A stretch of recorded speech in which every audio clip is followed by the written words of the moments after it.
Hey everybody, and welcome back to Let's Play Skies Arcadia Revisited. I'm Nye, and we're at Crescent Isle, and I just stopped here for a second because I just wanted to point out, if you look down at the Crescent Island, see how it actually has the Yafutoman architecture on the island? Depending on exactly what you put on the island, exactly what choices you make, the actual island sprite here will change, which I always found really cool. Let's go down to the island. So now that we have found the yellow moonstone, we're going to have to figure out what we want to do. And hey, look, it's Gilder! Hey, Gilder! We've got ourselves a nice little base set up. Yeah, Gilder has never seen the base. Remember, he left just before we started building it. It's been a while. He's heard that we sailed around the world. Sounds like we've been trying to get ourselves into more trouble. And Gilder is impressed as hell. And he's coming here to get some good food, which, you know what, I'm completely okay with. Glad to have you back, Gilder. It's good stuff. It really is. So we're going to have a party. You, me, Gilder, all that stuff. Except we don't get to actually take part in the party. You know, the party's done by the time we get back. So there's our chickens, apparently. That's what those are. If you actually go and investigate them, you know, Vice will tell you that they're good for eggs and food. So chickens. And it's time for the party up in the house. Tika Tika's still outside, on lookout as usual. I don't know if he ever sleeps. If he does, he sleeps on that railing, I'm sure. And we tell Gilder about all of our stories. And just tells us about everything with the moonstone sitting there. How was that green one just balanced on its tip like that? Even more the red one. I mean, come on. And so in the end, we collected all 5 moon crystals, which is awesome. Look at them balanced there.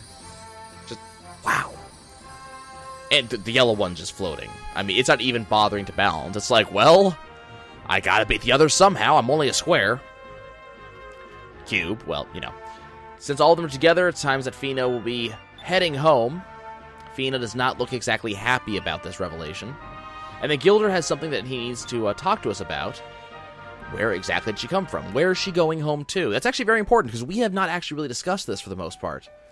And, Fina apparently is going to let us know, but it requires her walking to the window, which doesn't usually bode well for us. Fina? The place to which you must return, the place where both Ramirez and her were born and raised, is the Great Silver Shrine. It is a place high above the sky. Long ago, when the rain's destruction fell upon lands and most of the world's population was killed, all seemed lost. The most powerful Sylvite mages met at the shrine. They combined their energy to send it into the sky above the destruction. They escaped the horrible fate that fell upon the rest of the world by rising above the destruction. Ever since then, from above, they have sworn to protect the people of this world from the same fate their ancestors suffered. That is the primary mission of the remaining Sylvites. It's not a very happy mission now, is it? The Great Silver Shrine is high above the clouds, where no ship, not even a Yafutoman ship, can reach it. She plans to take the moon crystals back to the Great Silver Shrine so that no one will ever be able to abuse their power again. Enrique wants to know how she's going to get home. That's a good question. If she can get back the ship that she came in, then she should be able to make it home. But when she was attacked by Valua in the very beginning of the game, her ship sank beneath the clouds. If you recall, a long time ago, in the very first episode, I made a point of pointing out her ship sinking. That's the ship we have to go find. Vice recalls her talking about the ship that she was flying when Alfonso attacked her. It appears they must find another way of getting Fina home. Yeah, there was something else that I was found very awesome, is that the game has a very good attention to detail when it comes to that. There is a cutscene. It's part of the cutscene in the very beginning when you first start playing the game. And when you look back, you'll see that the ship sinks. It's actually, I think it's as the pirates are boarding, you can see in the background the ship is slowly sinking down into the clouds. It's a very, very cool thing. It's one of those, you know, you might not notice it the first time, but it's there. It comments that if we find a way to get Fina back home, does that mean we'll have to say goodbye? That they'll never get to see her again? That, probably. Fina's not exactly happy about this idea. Lately, she finds herself thinking that if she's unable to find a way home, that she'll be able to stay here with everyone. And that wouldn't be so bad, now would it? But that's so silly for her. Her orders were to gather the moon crystals and to return to the Great Silver Shrine with them. Vice does not exactly like this idea. But it has to be done, right? Like, orders are orders and all that jazz. And now we get a zoom in on the Grand Fortress. Here's Galcian and Ramirez, so you know this is going to be a chuckle full of laughs. There's a construction of some sort on Dangrel Island. The port is complete, and Loco's flagship is currently being fitted so they'll be able to submerge into deep sky, whatever that means. He's also received word that the elevator leading to the bottom of deep sky has been completed as well, so there's an elevator of some sort. Time grows near, and soon the foolish Empress and the rest of the people of the world will bow before his might. So Galcian's making a world conquest bid here. He says not just the people and even those revered moons will soon all be in his grasp. The people, the lands, even the moons, they will all belong to Galcian. And Ramirez actually agrees with this, that he shall reign supreme. Tomorrow morning, Galcian will leave for Dangrel Island to oversee the final stages of the construction himself and tell the other admirals to assemble at the Dangrel Island because he wishes to know where they stand on the situation. He walks the path of death and destruction. He knows that Ramirez is a Sylvite, and because remember, Sylvites are all about life and death, and if he wishes to change his mind, now's the time. Ramirez chose long ago to walk the path that Lord Galcian walks and shall ever be by his side. Well, yeah. He will cut down any of those that block his path. It is his duty, and it is his purpose. That's really creepy and frightening, especially that smile that he had on just now. Very frightening. And we get a little bit of music. Wonderful. Just good stuff. Really good stuff. Okay, so we are, after yet another free in-stay. Not that it matters anymore. I think you can just get it whenever you want. We are now back on the island, so let's go just view some of the changes that we've made on the island since we left. So we should have Merida in here, and now she is dancing. So this is what we paid the 500 gold for. Hello. Talk to me? Okay. Do you like this dance? You're all showed to her. It's a traditional Yafutoman dance, and she's happy about it. Well, you know what, Merida? I'm glad you're happy. That's what I care about. I'm happy that you're happy. Okay, did you remodel for me? Can I redecorate the island? Damn it. No, I don't want you to change it. Don't want you to change. Okay, fine. Sculpt my face. At least it's free, you know. Okay, so Khalifa's tent was changed. That's this.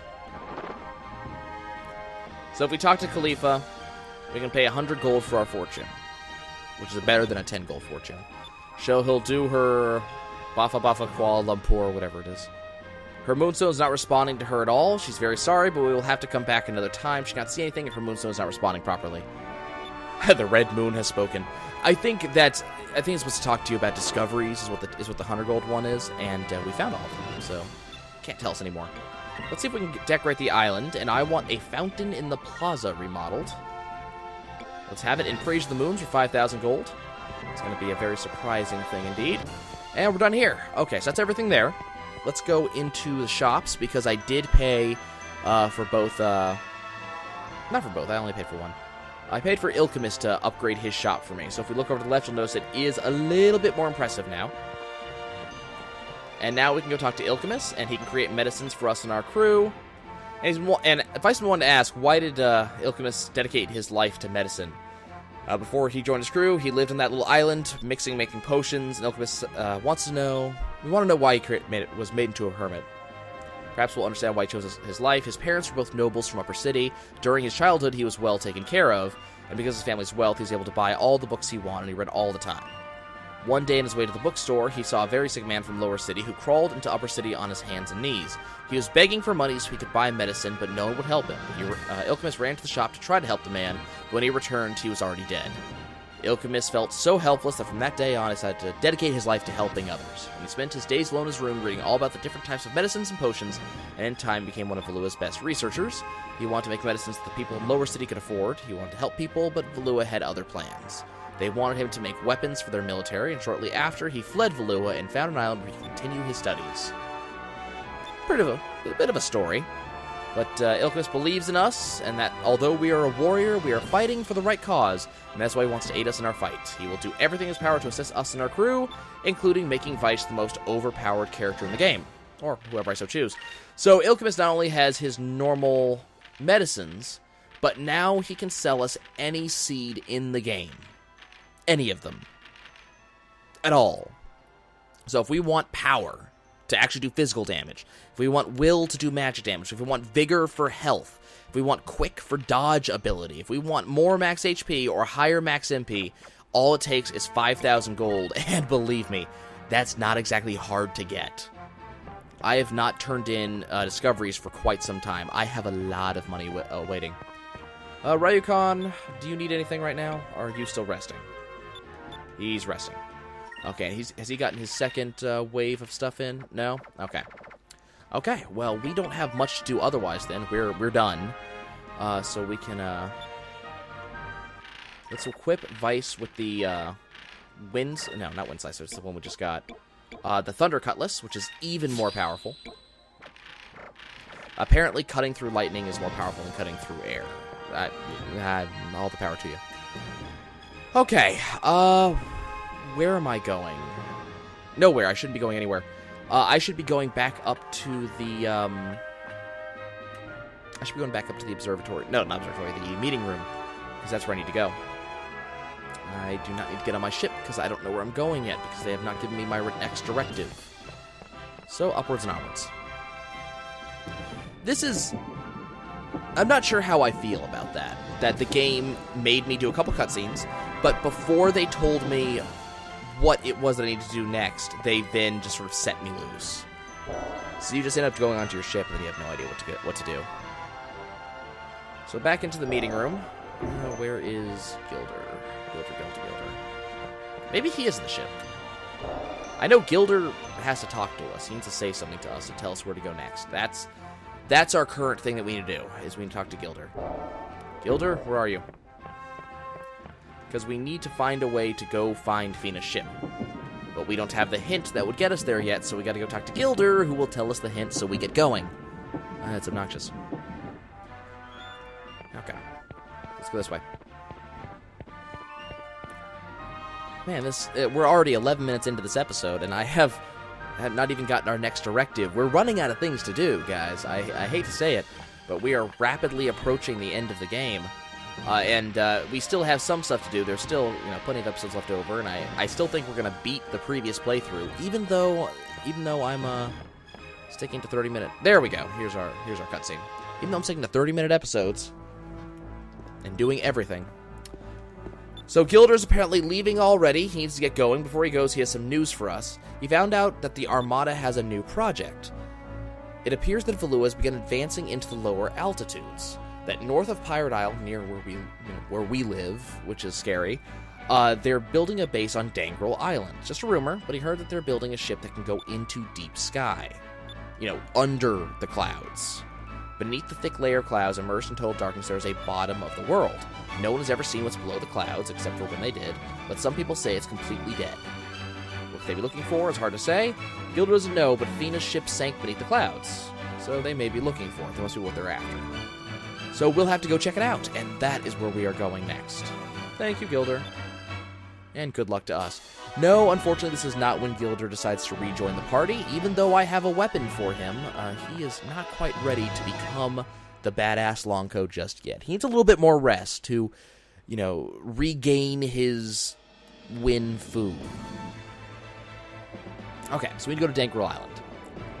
And oddly enough, we've actually already been in the area. We have been right next to Dangrel Island before. But the event that would allow me to do things there had not actually started yet. So we couldn't do anything.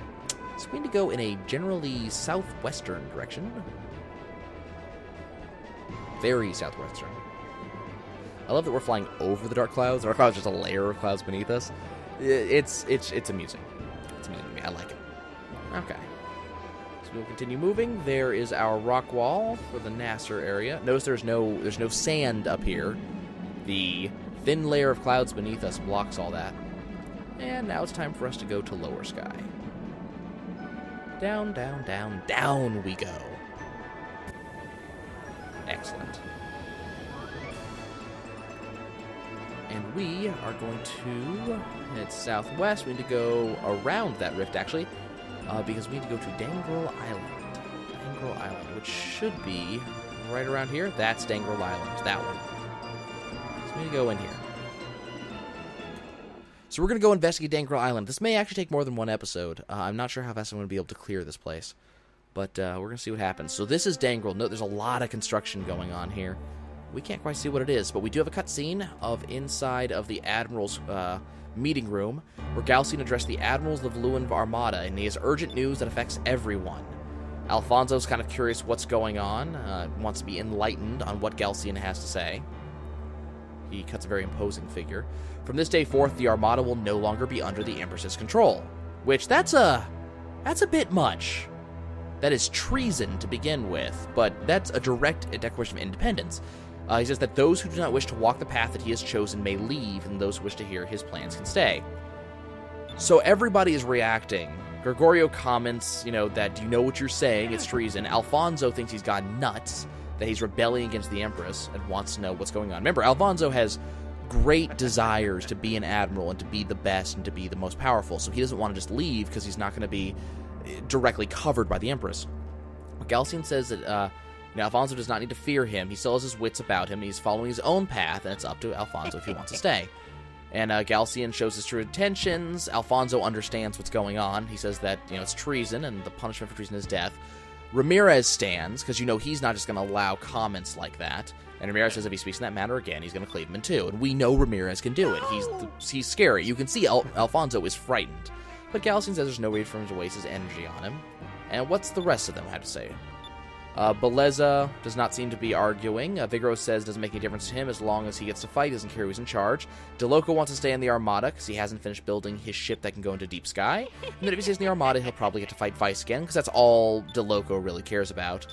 And Gregorio, the wisest of them, the one that you can really see Galcian cares about him the most because he asks him directly, what will you do, Gregorio?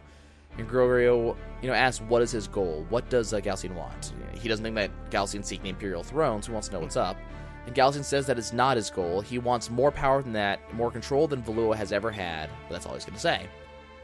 Gregorio kind of muses on this question, what will Galcian do? But we never really get an answer out of him.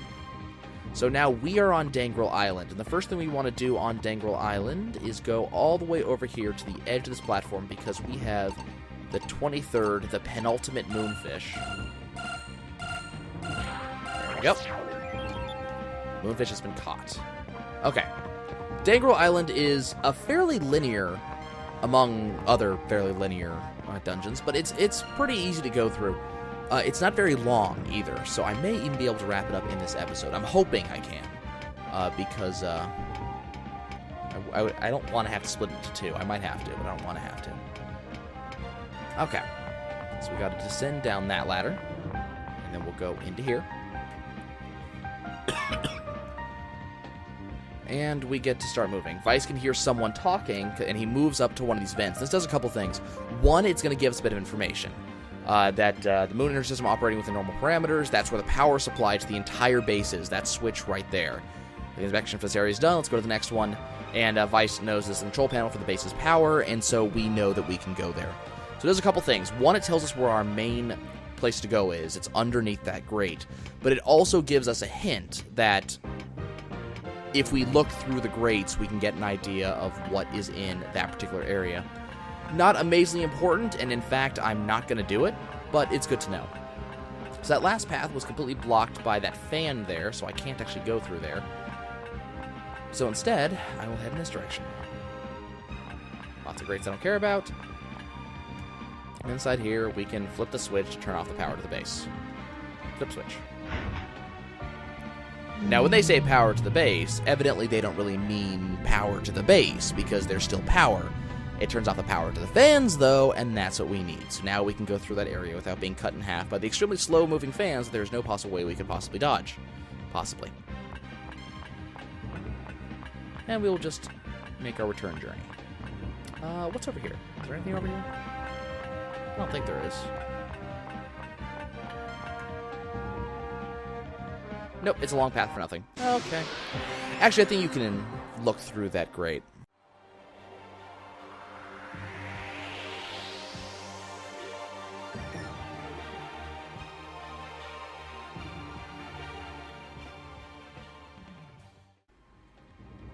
Okay, let's go back, and we will go through the fan.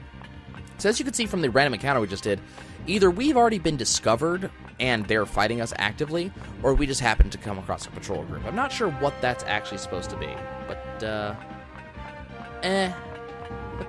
you know? Okay.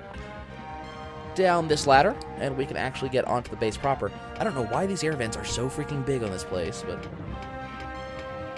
it's a base, you know? They've got to have the big vents so I can do stupid stuff in here. Otherwise, it just wouldn't be right, you know? Okay. So we got stuff we got to do. Let's see. trying to remember exactly what that stuff is. I don't think we can go this way. It's an elevator shaft, and that's something I gotta do later. Shaft. Oh, let's see. Is it this way?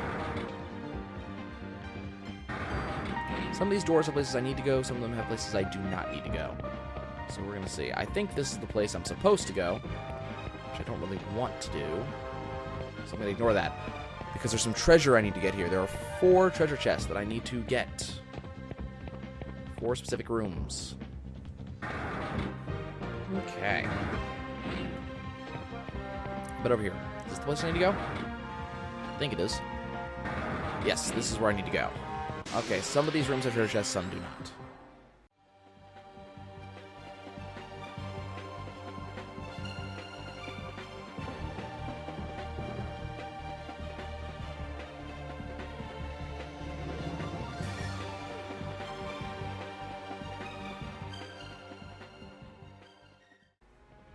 Okay, let's continue exploring. Not a lot we gotta do. Just gotta grab a couple chests. Not a lot of them. We don't want to miss them. And the Imperial Blade is actually a fairly good weapon for Enrique. I believe we're going to get a better one pretty much immediately, actually. But this is another one of his status effect weapons. It drops a silence on the enemy about as soon as we can get them. So it's good. Okay. Let's move in this direction. Oh, look. It's a fight.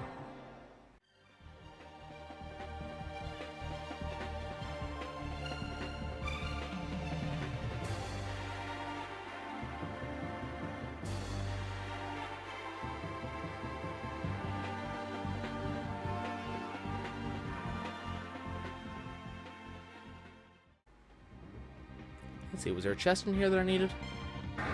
Some have chests, some don't. I don't like that little cutscene where they have to show me the door closing. It's kind of obnoxious, actually.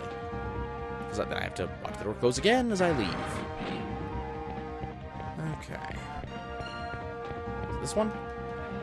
There's 6 rooms that I have to go into. And only 4 of them have chests, the other 2 have combat. There's another Moonberry. I might actually be able to give Aika her final skill now. Yep. Omega Cyclone.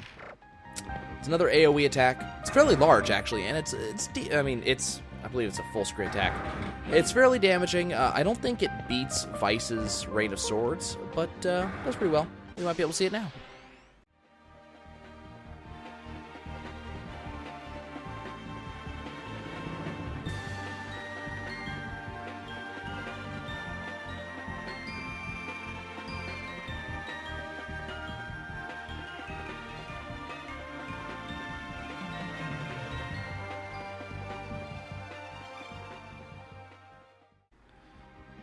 As you can see, for such an epic ability as Omega Cyclone, it doesn't really do a lot of damage. So it's better left not being used. Especially because if you use Lambda Burst, then you can chain it into a Rain of Swords and do more damage. So that's nice. Okay, here's the next one. 4,000 gold, because, that's almost a stat-up seed, which is, good. But it's not exactly the most useful treasure chest in the game at this point. We're getting more than that just from killing enemies, I think. And here's the last one. As I said, this dungeon's not huge. That said, we're seeing about 4 chests on average per dungeon, so the fact they put them all nice and close together is kind of nice. And now we leave. And now we will go down those stairs. Right on over here, because this is where we need to go.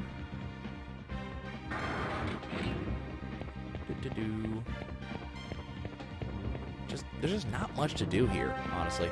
It's more here to give you an idea that the Empire's doing something, well, not the Empire, the Armada at this point, is doing something big that it probably shouldn't be doing. It has very little to do with just about anything else. If you go to the right here, you can look out, there's some sort of hangar that's sitting here. It doesn't do anything. It's just there's this big open room, and you get to see what looks like a big swirling mass over there. And there's some island over there. It's got lights on it, but that's about it. So that exists over there in that direction. But that's about it. So we'll continue onwards. We're getting there. We are certainly getting there. Okay, so there's DeLoco's ship, there's the Chameleon, and right there to my left are the plans that we're looking for. That's the item we're looking for. It's not really highlighted. But if you run all the way over here, I think it's all the way over here. Yes? No? Trying to make sure I'm in the right place. We're looking for a Moonfish. Oh, there it is. And there is the 24th and final Moonfish of the game. That's all of them, folks. That's it. That's everything. We have gotten them all. And we'll be turning them in a future episode. Probably next episode, depending. So there's a big engine here. That's what it looks like, the big engine. Which doesn't look like anything like a big engine, but I happen to know it's an engine. We need to look at these plans, because that's exactly what we're looking for. That's what we came here for. Well, it's not why we came here, but that's the actual game reason of why we arrived at this place. These are the plans for the ship that Gilder was talking about. All the specs from the hull to the engine, they're all written here, which is useful. This ship is Admiral DeLoco's ship, the Chameleon. It appears that his ship is being modified according to these plans. Yeah, we've destroyed the ship a couple times. Well, now that we have this, we might be able to get to the deep sky. We've got what we came here for. Raid over, let's get out of here. Well, unfortunately, there's a couple people in the tower right up there that are kind of able to see us. Specifically, DeLoco, who's currently giving Galcian a view of the bridge. We're talking about everything, finished the construction in a week, and Galcian looks right outside and sees that we've been raiding him. And he's aware of who it is, and he's going to dispose of us all permanently and personally, too. We receive the ship schematics. Well, this is bad. So we want to make our way out of here as quickly as humanly possible. Because if we don't, bad things could happen. So onwards and upwards, we are going to head up these stairs here.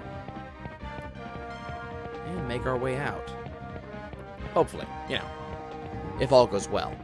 If a psychopath doesn't decide to suddenly attack us for no particular reason in about 10 seconds. It's that door that I want. And hey, look, there's Galcian. Who would have thunk it? Okay, I may have given that away a little bit too easy, right? So here's Galcian with his I'm certainly not compensating for anything sword. Looks like we have met again. I could totally take him. I could totally take him right now. Not only once, but twice we escaped from the Grand Fortress, which is very impressive, and I agree with him. But he decided that we will not escape again. We will not escape a third time. And here's Enrique. Wants to know what Valua is doing by building a place like this. Galcian is commenting that if anything Valua does is no longer Enrique's concern, because, he left. Enrique was the one who threw away responsibilities and sided with the pirates, the scum, the villains. Enrique says he's not throwing away responsibilities, he's doing what he can to rebuild the Empire, and Galcian's cracking up. He has no interest in Valua anymore. He shall dispose of us here once and for all. Of all the times to get caught, and all the people to get caught by. But behind us, you will find the biggest badass in the game. Admiral Gregorio in full battle gear. Gigantic shield, big armor, and a big ball on a stick. Badass. How ironic that fate has placed us both here to pit sword against sword. And Gregorio just kind of marches forwards because there's nothing more badass than silently walking forwards to meet your foe. Big shield that he doesn't even bother to get the dents out of. Do not worry, Gregorio is not here to fight us. His foe is someone else. Specifically, come now, Gregorio, what is your plan? Gregorio's plan is to fight Galcian, and once more you can see that Galcian respects Gregorio, giving him one last chance. You will understand the consequences of your action. And Gregorio states that it appears that Galcian does not understand the consequences of his own. He wishes to revive the ancient horrors and use them to make the world his own. And Gregorio cannot sit back and watch him destroy the world. Everybody, God damn, you're a badass! Gregorio says that The prince spoke the truth when they last met at Esperanza, and the Empire has chosen the wrong path, and that he invites the only two that can stop the Armada. Let Gregorio's last act be in his honor to try to stop Galcian, and he knocks us all out of the way to save us.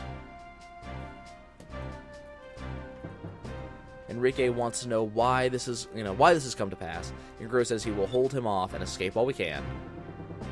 We would fight with him, and to be honest, we would win.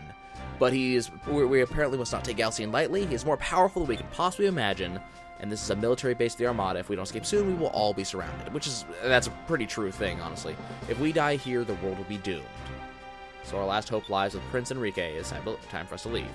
Gregorio earned the nickname Ironwall Admiral and will not let him pass. Notice that Galcian's standing there, letting him say all this, and he'll be able to die defending the prince, which there is no higher honor for him. We must stop Galcian. We are the only hope. Help us, Obi-Wan Kenobi. Goodbye. And that's it. I mean, that's it. Galcian stood there the entire time and let him do that, and even asks, have you made your peace? This is really an indication of exactly what the relationship here is. It's not like, this is no small thing. Gregorio states that he is ready to die, but he shall die defending his people against a tyrant. Gregorio, biggest badass in the game.